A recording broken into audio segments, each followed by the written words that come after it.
अस्सलाम वालेकुम। How are you students, कैसे हैं आप? Welcome back.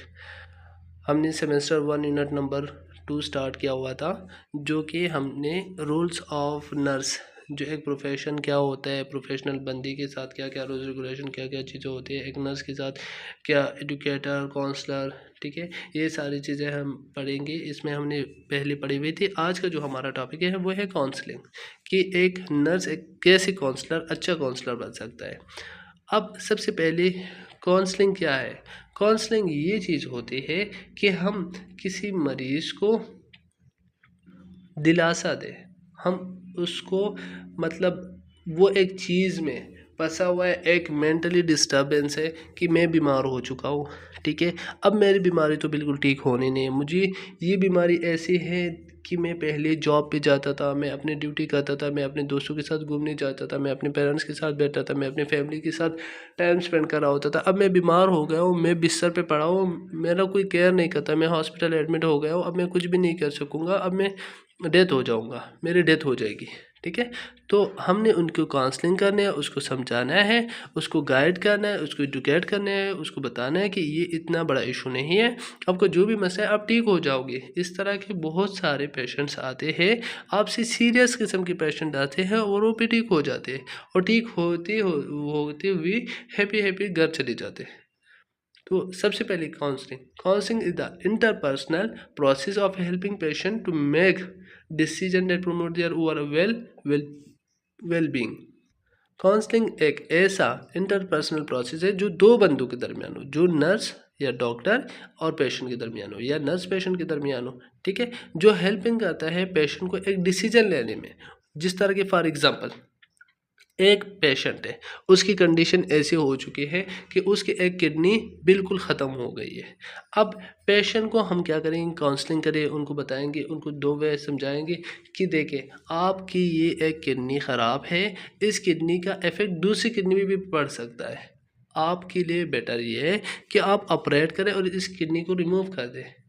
अगर आप नहीं करते, आप मेडिसिन लेते हैं, तो उससे आप पे नुकसान पड़ेगा। हाँ, अगर आपकी एक किडनी निकाल दी जाती है तो एक किडनी के ज़रिए भी आप नॉर्मली डेली रूटीन कर सकते हो, इसमें आपको कोई मसला नहीं होगा। तो इस तरह हम उसको काउंसल करेंगे, उस तरह समझाएंगे। Patient education is a process of influencing the patient behaviour to affect change knowledge, attitude and skills needed to maintain to improve health. Research support that the fact that educated patients experience better health and have fewer complications.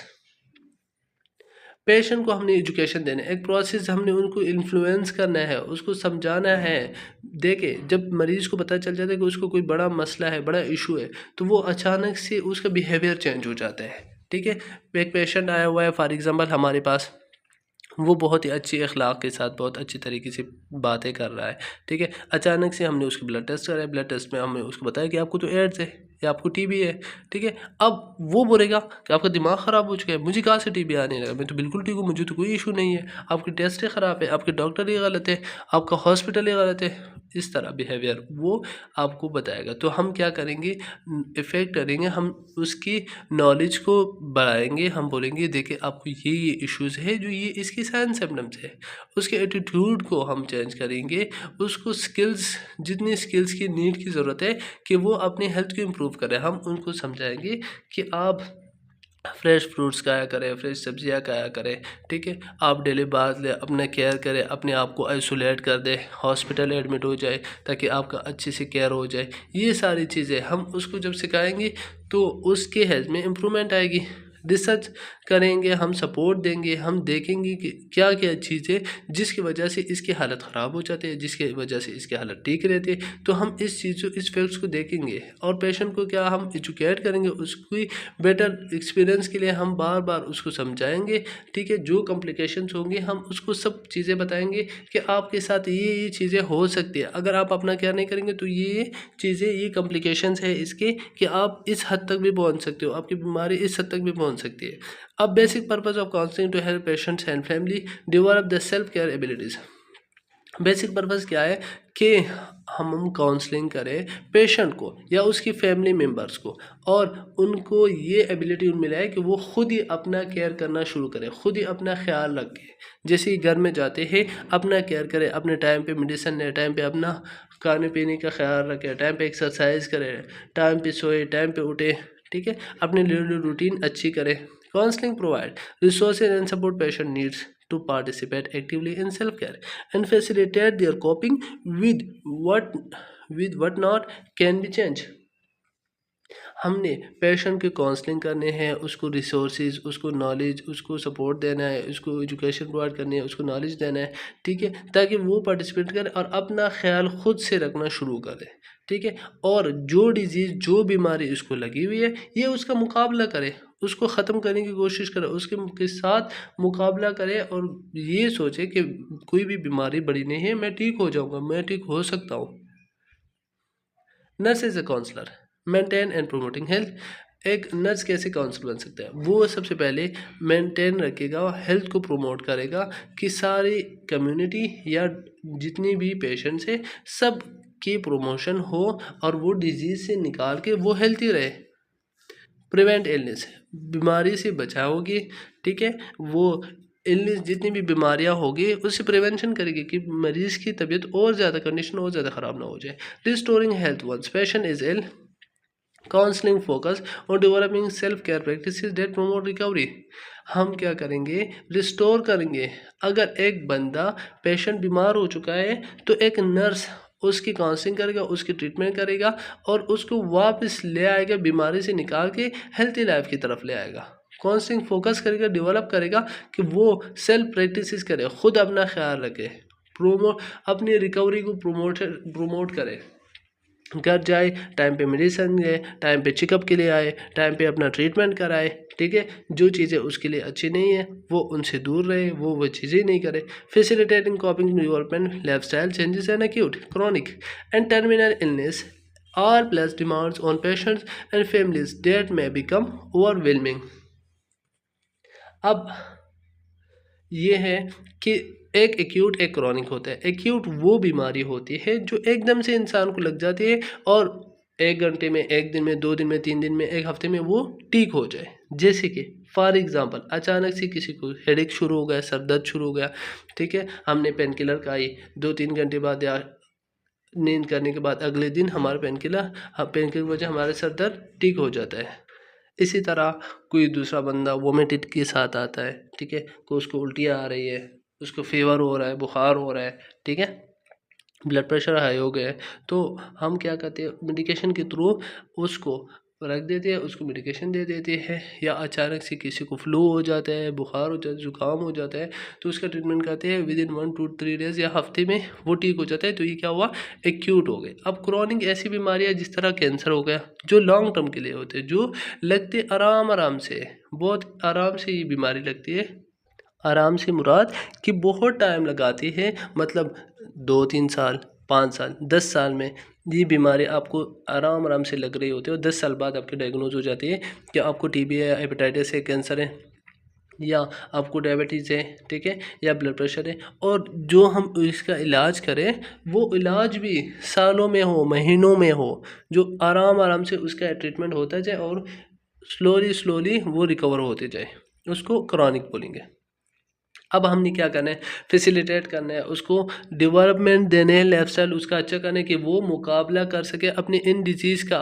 अगर वो acute बीमारी है या chronic बीमारी है तो मरीज़ क्या करे? उसका मुकाबला करे, ठीक है। और ये चीज़ें हमने डिमांड्स, ये सारी चीज़ें इलनेस के बारे में, उसकी जो टर्मिनल इलनेस है जिससे, मतलब फॉर एग्जांपल एक ऐसी टर्मिनल इलनेस ऐसे होती है जिसका आखिरी हल सिर्फ मौत है, मौत के अलावा वो नहीं बच सकता, जो लास्ट एज होते हैं, ठीक है।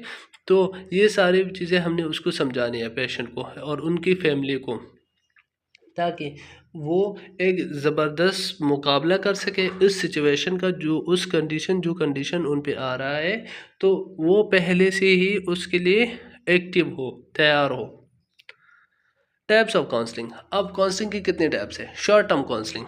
शॉर्ट टर्म काउंसलिंग में ये होते हैं, focus on the immediate problem on concern, patient or family, it may be relatively minor concern or major crisis, but in any case it need immediate attention.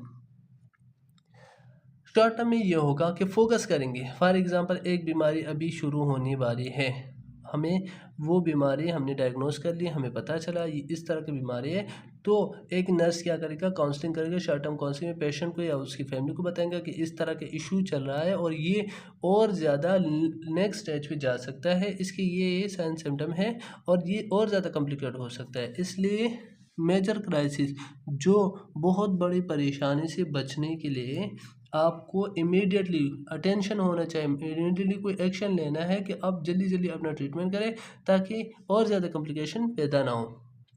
Short term counseling might be used in treatment of situational crises which occur when a patient faces an event or situation or cause disruption in life. Short term counselling ये होगी, for example एक situational crisis है, just like कि एक बंदी का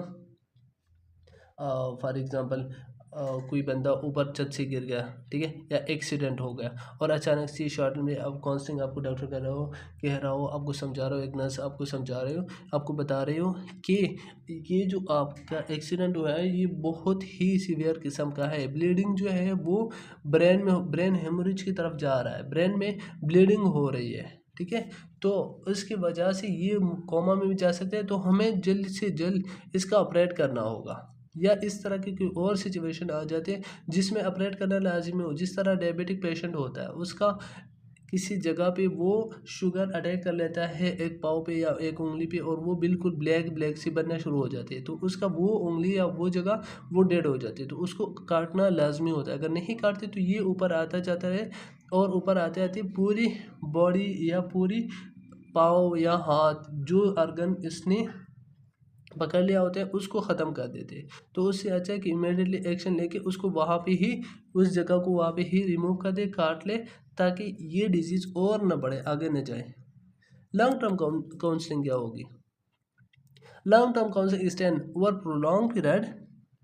A patient might need a counseling of the nurse at daily, weekly, monthly intervals. A patient experiences developmental crisis and occur a person is going through the developmental stage or passage. Long term counselling ये होगी जो बहुत time के लिए हो, ठीक है, जो इमरजेंसी सिचुएशन ना हो, जो बहुत अरसे के लिए, फॉर एग्जांपल किसी को शुगर, हेपेटाइटिस या टीबी या इसी तरह फॉर एग्ज़ाम्पल ब्लड प्रेशर का इशू है या कैंसर है, ठीक है, और हम उसको वीक में एक दफ़ा या मंथ में एक दफ़ा हम उसको काउंसलिंग कर रहे होते हैं, उसको समझा रहे होते हैं कि आप पहले से बेटर हो चुके हैं, कोई इशू नहीं, आप और बेटर हो जाओगे, आपके डेवलपमेंटल स्टेज के लिए हम क्या कर रहे हैं, ये जो आपकी जो डेवलपमेंट जो क्राइसिस आ रही है, जो बहरान आया हुआ है, जो जिसकी वजह से आपको उलझन हो रही है, जो परेशानी हो रही है, ये ठीक हो जाएगी। लेकिन आपने इसका मुकाबला करना है, आपने अपना केयर करना है, आपने अच्छी तरह से ट्रीटमेंट करनी है। हर हफ्ते बाद या महीने बाद हम क्या करेंगे, उसकी अच्छी सी काउंसलिंग करेंगे ताकि वो अच्छे से समझ जाए। फॉर एग्जांपल कैसे, many women going to menopause need assistant when adjusting to exchange their experience. Long term counselling में occur in nurse lead support groups. जिस तरह फॉर एग्जांपल एक फ़ीमेल है, उसका हेज़ बंद हो गया है, मेंसेस नहीं हो रहे, ठीक है, तो मेंसेस ना होने की वजह से वो बहुत ज़्यादा टेंशन एंजाइटी में है कि पता नहीं मुझे मेंसेस क्यों नहीं होते, क्योंकि मेंसेस ना होने की वजह से उसकी प्रेगनेंसी नहीं हो पा रही, ठीक है, तो इस वजह से वो बहुत ज़्यादा मेंटली डिप्रेशन में है, बहुत ज़्यादा डिस्टर्ब है। तो इसके लिए हम क्या करेंगे, हर वीकली या मंथली जब भी वो आएंगे हम उनकी काउंसलिंग करेंगे और उसका ट्रीटमेंट भी जारी रखेंगे। Motivational interviewing. Motivational interviewing is evidenced by counseling approach that involve discussing feelings and incentive with the patient. Motivational interview ये होगी कि हम उसको मोटिवेट करेंगे। एक पेशेंट हमारे पास आता है, ठीक है, वो फॉर एग्जांपल बहुत ज़्यादा बीमार है, बहुत ज़्यादा उसकी सनकन आइज हो गई है, ठीक है, उसका कलर भी ख़राब हो गया है और उसके वेट भी कम हो गए है और उसकी डिजीज़ इस तरह है कि हमें पता है कि इससे पहले हमारे पास कुछ पेशेंट इस तरह के एडमिट थे जो कि ठीक हो गए हैं, हमारे पास एविडेंस है, हम उसको इस एविडेंस पे मोटिवेट करेंगे, उसको बोलेंगे कि कोई बड़ा इशू नहीं है, ये हो जाता है, ये बहुत सारे लोगों को होता है, हमारे पास बहुत सारे लोग इस तरह आते हैं जिनका ये इशू होता है, ठीक है। और वो अभी ये देखें आपके सामने हमारे पास ये मरीज़ है और इनकी बीमारी आपसे भी ज़्यादा ख़तरनाक थी, आपसे भी बड़ी थी, वो ठीक हो गए, वो बिल्कुल अभी ठीक है। तो ये मोटिवेशनल होते कि वो मोटिवेट हो जाते कि हाँ ये ठीक हो गए तो मैं भी ठीक हो सकता हूँ। Referrals. Referrals sometimes a patient need to specialized counseling by nurse with advanced training or by other healthcare professional. In these cases, offer to refer patient to approach professional, e.g., psychiatric and mental health nurse, psychologist or psychiatrist. Refers ये होता है कि हम किसी एक मरीज़ को, for example हमारे पास कोई मरीज़ है, उसको मेंटली कोई इशू है, ठीक है, जो हमारे पास जो डॉक्टर है वो ऑर्थोपेडिक है, हड्डियों वाला डॉक्टर है या मेडिकल स्पेशलिस्ट है, जो उसको सही तरह से ट्रीट नहीं कर पा रहा, तो हम क्या कहते हैं, हम उसको पेशेंट को रेफ़र कर रहे होते हैं, उसको किसी और हॉस्पिटल भेज रहे होते हैं कि ये सहूलत हमारे पास मौजूद नहीं है, आप जाए फ़ला हॉस्पिटल में, फ़ला डॉक्टर है, वो बहुत ही अच्छा काबिल बंदा है, वो आपको अच्छे से अच्छे ट्रीट कर लेगा, वो आपके ट्रीटमेंट सही तरह से करे, आप बहुत जल्दी ठीक हो जाओगे। तो ये होता है रेफ़र। या फॉर एग्ज़ाम्पल हमारे पास एक मरीज़ है, वो मतलब मेडिकल वार्ड में एडमिट है, ठीक है, अचानक से उसकी तबीयत बहुत ज़्यादा ख़राब हो गई, उसको दिल का मसला शुरू हो गया, उसको सांस लेने में मसला शुरू हो गया। अब उसका जो ट्रीटमेंट है, हमारे पास ऑक्सीजन सिलेंडर्स भी नहीं है, हमारे पास वेंटिलेटर मशीन भी नहीं है, तो हम क्या करेंगे, हम उसको सीसीयू वार्ड में शिफ्ट करेंगे। हम सीसीयू वार्ड वालों को इन्फॉर्म करेंगे हमारे पास पेशेंट सीरियस हो रहा है, आप कोई बेड इसके लिए रेडी करें, हम पेशेंट को शिफ्ट कर रहे हैं और हम उसको भेजें, आपको रेफ़र करें कि वो आपके पास भेजें उसको। तो ये रेफ़र करना होता है, हम उनको बताएंगे कि आप उस वार्ड में जाए, वहाँ पर आपकी अच्छे से अच्छी ट्रीटमेंट हो सकती है। Teacher teaching is a plan method, a series of method used to help someone learn. Teaching एक ऐसा प्लान मेथड होता है जिसमें बंदा खुद अपना एक टॉपिक चूज़ कर रहा होता है और सोच रहा होता है कि आज मैंने ये टॉपिक समझाना है, ये टॉपिक ये चीज़ें बतानी है, उनको समझा रहे हैं, इस टॉपिक पे मैंने उनको आगाह करना है, डिटेल के साथ समझाना है कि इनको ये हर एक चीज़ के बारे में पता चले। उसके लिए टीचिंग के लिए हम क्या करते हैं, प्लानिंग कर रहे होते हैं। हम प्लान कर रहे थे कि मैं सबसे पहले कहाँ से शुरू करूँगा और कहाँ पर ख़त्म करूँगा, जिससे किसी दूसरे बंदे को हेल्प मिल सके। Many patients lack the knowledge and self-care abilities they need to achieve their health goals. To work effectively with these patients, nurses must be skilled teachers. बहुत पेशेंट होते हैं जिसके पास नॉलेज नहीं होता, जो हॉस्पिटल आ जाते हैं, जिनको अपनी डिज़ीज़ के बारे में पता नहीं होता है कि मेरी डिज़ीज़ क्या है, ये क्यों लगी है, किस वजह से लगी है, अब इसका क्या ट्रीटमेंट चल रहा है, मैं कब ठीक हो जाऊंगा, मैं कैसे ठीक होऊंगा, ये डिज़ीज़ दोबारा फिर आएगी नहीं आएगी, ठीक है। तो ये एबिलिटीज़ करने के लिए हम क्या कहते हैं, इसके लिए एक स्किल टीचर का होना ज़रूरी है, जो हम टीचिंग दें, हम उनको नॉलेज प्रोवाइड करें, हम उनको एजुकेट करें और उनको अपने डिज़ीज़ के बारे में पता चले। अब टीच का क्या मतलब है, टोन इनटू द पेशेंट। हम क्या करते हैं, ट्यूनिंग करते हैं, मतलब पेशेंट को बेहतर बनाते हैं। एडिट पेशेंट इंफॉर्मेशन, जो पेशेंट के पास इंफॉर्मेशन नहीं है हम उनको इंफॉर्मेशन देते हैं। Act on every teaching moment, हम एक्शन करते हैं एवरी टीचिंग मोमेंट पे, हम उसको समझाते हैं, एग्जांपल्स देते हैं, एक गेस्चर्स बनाते हैं, ठीक है। ऑफन क्लैरिफाई, सी से मुराद क्लैरिफाई, मतलब हर एक चीज़ वाजे करते, क्लियर कर रहे होते हैं। इसके साथ H honour the patient is a partner in the education person, हम मरीज़ को एक इज़्ज़त देते हैं कि उन्होंने हमें इतना टाइम दिया कि हमने उनको गाइड किया, हमने उनको समझाया और ये चीज़ हमें हासिल हुई कि हमने उसका ख्याल रखा और उसको एक अच्छी से अच्छी नॉलेज प्रोवाइड किया। Acquire knowledge about diabetes as a disease process and related medical management and self care। हमने क्या किया, एक नॉलेज हासिल किया उसने डायबिटीज़ के बारे में, शुगर के बारे में, डिजीज़ प्रोसेस की किस तरह होता है, क्यों होता है और इसकी मेडिकल मैनेजमेंट या सेल्फ केयर कैसे किया जाता है, मरीज़ ने सब कुछ सीखा। Value health sufficient to make certain life style modification, value जो हेल्थ सफिशेंसी के बारे में उसने अपनी लाइफ स्टाइल को मॉडिफिकेशन किया, मॉडिफाई कर लिया और उसने उसकी वजह से जो उसके पास नॉलेज आ गया, जो उसको पहले पता नहीं था, वो हर एक बंदे को मुझे क्या हुआ है, किसी को कोई बंदा उसको गाइड नहीं कर रहा था, जब हमने उसको गाइड किया तो वो सेटिस्फाई हुआ और उसकी एटीट्यूड में भी चेंज आ गया। Master certain skills such as insulin injection, हमने उसको जो उसको डायबिटीज़ है, शुगर है, वो पहले दूसरों को बोल रहा होता था, आ जाए मुझे इंसुलिन लगाए, आ जाए मुझे इंसुलिन लगाए, दूसरे की मिन्नतें कर रहा होता था। फिर हमने उसको तरीका सिखाया कि आपने किस तरह इंसुलिन लगाना है, उसको स्किल सिखाए, तो वो अब मास्टर्स हो गए, अब वो खुद से ही इंसुलिन इंजेक्शन लगा रहा होता है। The science of teaching called pedagogy generally refer to the teaching children and adolescent. Pedagogy क्या है? पेडागॉजी इसमें हम ये साइंस ऑफ टीचिंग है, जो हम टीचिंग दे रहे होते हैं स्पेशली चिल्ड्रन या एडोलेसेंट जो बच्चे होते हैं उनको, उसको पेडागॉजी कहा जाएगा। Recent years how the study of teaching adult has gain more attention. Andragogy वो होगी जो एडल्ट पेशेंट होते हैं, जो हम उनको गाइड करते हैं, टीचिंग करते हैं, उसको एंड्रोगॉगी कहा जाएगा। Nurse is as a leader. अब नर्स एज अ लीडर का रोल कैसे अदा करें? Leadership has been describe the ability to direct और मोटिवेट और इंडिविजुअल और group to achieve set goals. Leadership एक ऐसी है जिसमें हम क्या करते हैं, एक एबिलिटी एक चीज़ शो कर रहे होते हैं, जो हमारे अंदर जो खसूसियात होते हैं कि हमने किस तरह दूसरे बंदे से काम लेना है, किस तरह हमने मोटिवेट करना है, और जो मेरे गोल्स है, जो मैंने करना है, वो चीज़ मैं कैसे अचीव करूँगा। Leadership skill, the 4 basic skill needed to nursing leadership list below. 4 चीज़ें ऐसे जिसमें लीडरशिप आपकी अच्छी होगी। सबसे पहले कम्युनिकेशन स्किल, कि आपकी लोगों के साथ कम्युनिकेशन स्किल अच्छा हो, आपका रवैया अच्छा हो, आपकी बात करने का तरीका आपको आता हो। प्रॉब्लम सॉल्विंग से, जो भी प्रॉब्लम आ जाए आपको स्किल्स आते हो कि इसको मैंने कैसे, प्रॉब्लम को मैंने कैसे सॉल्व करना है, कैसे इसका हल निकालना है। मैनेजमेंट स्किल, हर एक चीज़ को मैंने कैसे मैनेज करा है। सेल्फ एवालुएशन स्किल, किस तरह एवालुएट करें कि जो चीज़ मैंने की ये मैंने सही किया या गलत किया, इसकी मुझे 100 में से कितने मार्क्स मिलने चाहिए। Areas of leadership, patient care coordination, even new graduate nurses have leadership responsibility when they begin nursing.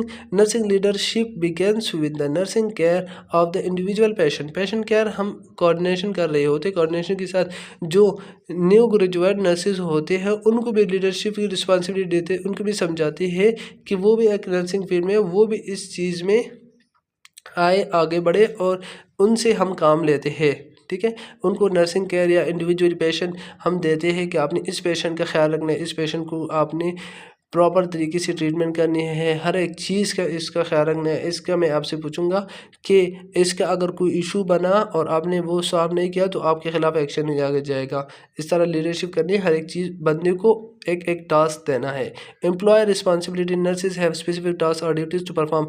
Employ की रिस्पॉन्सिबिलिटी नर्सेज की ये हो कि वो स्पेसिफिक टास्क जो हम उनको दे दें कि आपने इतने इतने पेशेंट को आज ट्रीट करना है और आपने अपनी ड्यूटी सही तरह से परफॉर्म करनी है, तो वो टास्क हम उसको देंगे, प्रोवाइड करेंगे, और फिर लास्ट में उससे पूछेंगे। Nurses care delivery models of nursing care over time, these have evolved from high clinical industrial based assembly line models or more professional self-managed cross-functional methods। Nursing care जो होते हैं वो क्या कहते हैं, नर्सिंग केयर डिलीवर कर रहे होते हैं, ओवर टाइम में भी जा सकते हैं अपने ड्यूटी के बाद किसी और पेशेंट को डील करने के लिए, या वो इन्वॉल्व होते हैं हाईली टेक्निकली बेस पे या इंडस्ट्रियल बेस पे अगर वो काम कर रहे हैं, या किसी और जगह पे वो प्रोफेशनल फील्ड में काम कर रहे हैं, तो वो क्या करेंगे, सेल्फ खुद ही वो सारी चीज़ें मैनेज करेंगे और क्रॉस फंक्शनल मेथड करेंगे। क्रॉस फंक्शनल मेथड क्या होता है, जो मुख्तलिफ शोबों के लोग जिस जब साथ काम कर रहे होते हैं उसको क्रॉस फंक्शनल मॉडल कहा जाता है। Guideline for delegating nurses care, new graduate nurses as leadership technique when they direct the work of non professional staff and volunteers and consider delegating task to non professional staff. हम उसको guideline करते हैं जो new nurses होते हैं as a सफ़ीर या एलची जो होता है, जिस तरह एक किसी मुल्क का सफ़ीर होता है एलची के तौर पे वो आ रहा होता है दूसरे मुल्क में सफ़ीर बन के, तो इस तरह हम क्या करते हैं, उनको गाइडलाइंस देते हैं, लीडरशिप सिखाते हैं, उनको समझाते हैं, टेक्निक बताते हैं ताकि वो काम करें। ऐसे नहीं कि वो नॉन प्रोफेशनल स्टाफ की तरह बिहेवियर रखे पेशेंट के साथ, या इस तरह नहीं कि वो एक वॉलंटियरली जिस तरह हर एक बंदा किसी को कोई काम स्किल आ रही हो या नहीं आ रही हो बस वो काम करता जाए। उनको प्रॉपर तरीके से हम लीडरशिप सिखाते हैं और उनको हम स्किल्स प्रोवाइड करते हैं। प्रोफेशनल बंदा बना रहे होते हैं कि हम उसको एज अ प्रोफेशनल फिर कैसे अपने प्रोफेशनल डील कैसे करना है, कैसे हर एक चीज़ को हैंडल करना है। Nurse as a manager, The role of management to plan, organize, direct, and control available human, material, and financial resources to deliver quality of care to a patient and the families. The manager role is frequently conceptualized as a technical dimension of formal leadership roles. अब nurse एक manager का काम कैसे करता है? वो manager का management कर रहा होता है। सबसे पहले वो प्लानिंग कर रहा होता है, हर एक चीज़ को अच्छी तरह से उसकी प्लान कर रहा होता है कि कैसे-कैसे मैंने किस चीज़ को कहाँ पे रखना है, किस चीज़ को कैसे मैंने यूज़ करना है, किस चीज़ को मैंने कैसे प्रोवाइड करना है, ये सारी चीज़ें। फिर वो सब कुछ ऑर्गेनाइज़ करके फिर वो डायरेक्टली कंट्रोल जो उसके अवेलेबल में ह्यूमन हो, फॉर एग्ज़ाम्पल किसी को व्हीलचेयर देना है कि किस तरह एक पेशेंट है फॉर एग्ज़ाम्पल वो खुद से चल फिर नहीं सकता, हम उसको कैसे मूवमेंट कराएंगे, एक जगह से दूसरी जगह लेके जाएंगे ताकि वो मूवमेंट करे और एक जगह से दूसरी जगह जाके थोड़ा एक्सरसाइज थोड़ा वॉक वगैरह कर पाए, उसका इन्वायरमेंट थोड़ा चेंज हो जाए। तो हम उसके लिए व्हीलचेयर वगैरह जिस तरह ये हम प्लानिंग हमने करी, व्हीलचेयर लिया, व्हीलचेयर पे हमने उसको ले गए, ठीक है। और जितनी भी मटेरियल्स या फाइनेंशियल रिसोर्सेज हमारे पास है उससे हम डिलीवर के लिए अच्छी क्वालिटी केयर दें पेशेंट को या उनकी फैमिली को। मैनेजर रोल ये होते हैं कंसेप्चुअलाइज, ये कंसेप्ट हुए होते हैं। Technically dimension formal leadership roles होते हैं कि वो टेक्निकली हर एक चीज़ को देख रहा होता है और हर एक चीज़ को ऑब्जर्व कर रहा होता है और हर एक चीज़ को हैंडल कर रहा होता है। प्लानिंग, प्लानिंग हम कैसे करते हैं? सबसे पहले हम प्लानिंग में आइडेंटिफाई करते हैं प्रॉब्लम को कि किस बीमारी या किस इश्यूज़ के साथ पेशेंट आया हुआ है, उसको अभी क्या इशू हो रहा है। फिर हम गोल्स डेवलप करते हैं कि हमने ऐसे-ऐसे करना है, हमें ये गोल्स अचीव करने हैं कि पेशेंट बिल्कुल ठीक हो जाए और वो उससे चला जाए। फिर उसके ऑब्जेक्टिव्स बनाने हैं कि कैसे-कैसे कर सकते हैं, किस तरह हमें क्या-क्या चीज़ें प्रोवाइड होगी, क्या चीज़ें ज़रूरत है। और स्ट्रेटजी बनाते हैं कि किस स्ट्रेटजी के थ्रू, किस वे के थ्रू हम क्या चीज़ अप्लाई करेंगे कि ये हमारी जो गोल्स है ये हमें मीट हो जाए, हमें मिल जाए। अब ऑर्गेनाइजिंग, ऑर्गेनाइजिंग ये होता है कि एक्वायरिंग, मैनेजिंग ऑर्गेनाइजिंग में ये होता है कि acquiring, managing and mobilising resources to meet both clinical and financial objective. हम क्या करते हैं, एक्वायर करते हैं। सबसे पहले हम मैनेज कर रहे होते हैं, हासिल कर रहे होते हैं, हम उसको हासिल करते हैं, फिर उनको मैनेज कर रहे होते हैं, हमें वो चीज़ चाहिए। फिर मैंने उसको मैनेज कहाँ करना है, किस तरह यूज़ करना है, कहाँ पे मोबिलाइज करना है रिसोर्सेज को, और हमें बोथ क्लिनिकल फाइनेंशियल ऑब्जेक्टिव जो भी है वो सारे गोल्स हमें प्रोवाइड मिट हो जाए, हमें मिल जाए, हमारे वो गोल्स जो हमने किए हुए वो हमारे पूरे हो जाए। Directing leaders other in achieving goals with the constraint of the current fiscal and workforce shortage scenarios. This is demanding task for manager and staff alike. अब डायरेक्टिंग में क्या होता है कि लीडिंग में जो हम लीडिंग कर रहे होते हैं, गोल्स अचीव कर रहे होते हैं, तो उसमें कुछ चीज़ें ऐसे होते हैं जो रुकावटें आ रहे होते हैं। रुकावटें आती हैं हमें, मतलब कोई चीज़ ख़राब हो जाती है, कोई चीज़ होती नहीं है, कोई चीज़ कोई दूसरा बंदा ले जाता है, तो जो हमारे मौजूदा माली सूरत हाल होते हैं या मौजूदा साल के इस साल हमने फॉर एग्ज़ाम्पल हमें हॉस्पिटल में ये मसला आ रहा है कि पेशेंट ऊपर नीचे जाने में, दूसरे सेकंड फोर्थ थर्ड फ्लोर जाने में सीढ़ियाँ चढ़ते हुए उनको बहुत इशू हो रहा है, तो हमें एक लिफ्ट लगाना चाहिए, लिफ्ट के ज़रिए उनका ये मसला ख़त्म करना चाहिए। तो उसके लिए हम जो मौजूदा माली साल होता है कि इस साल हमें कितना बजट हुआ है उसमें हम लगा सकते हैं या नहीं, तो वो हम वो सारी चीज़ें लगाते हैं। और फिर फाइनेंशियली अकाउंटेबिलिटी हम जो माली एहतिसाब होते हैं वो सारे हम कर लेते हैं कि हमारे पास इतना बजट है कि हम ये कर सकें। ये शॉर्टेज जो होते हैं जिसकी हमें सख्त ज़रूरत है, ये सिनेरियो जो हमें बार बार पेश आ रही है, हम इसको कंप्लीट कर सकें। Controlling implementing mechanism of ongoing evaluation particularly areas of clinical quality and financial accountability.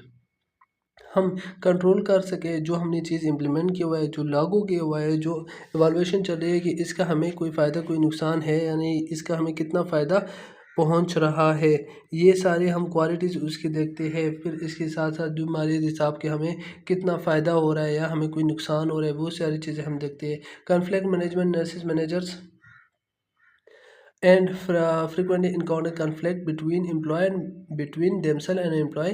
Unresolved conflict can lower morale and threaten quality life. हम क्या करते हैं, जो इख्तिलाफ या टकराव या मैनेजमेंट नर्स के दरमियान हो, नर्स डॉक्टर के दरमियान हो, या फैकल्टी के दरमियान हो, स्टाफ के दरमियान में हो, उस तजाज़ को हम क्या करेंगे, उसको ख़त्म करने की कोशिश करेंगे, उनको सॉल्व करने की कोशिश करेंगे। और जो कॉन्फ्लिक्ट, जो चीज़ें मतलब इस तरह हो जो सॉल्व ना हो सकते हो, फिर हम क्या करेंगे, लोअर जो मोरल जो धमकी या इस तरह की चीज़ें हम उनको देंगे, हौसले से काम लेंगे और उनको बोलेंगे कि अगर आप इन चीज़ों से बाज नहीं आती तो हम आपको टर्मिनेट कर देंगे, हम आपको हॉस्पिटल से निकाल देंगे ताकि हमारा हॉस्पिटल का नाम ख़राब ना हो और हमारी जगह में अमन हो। तो हम थोड़े से उनको धमकाएंगे, डराएंगे, ताकि इस वजह से क्वालिटी ऑफ केयर जो है वो हमारी ख़राब ना हो, पेशेंट हमारा सफ़र ना करे। Thank you so much, take care, अल्लाह हाफिज़।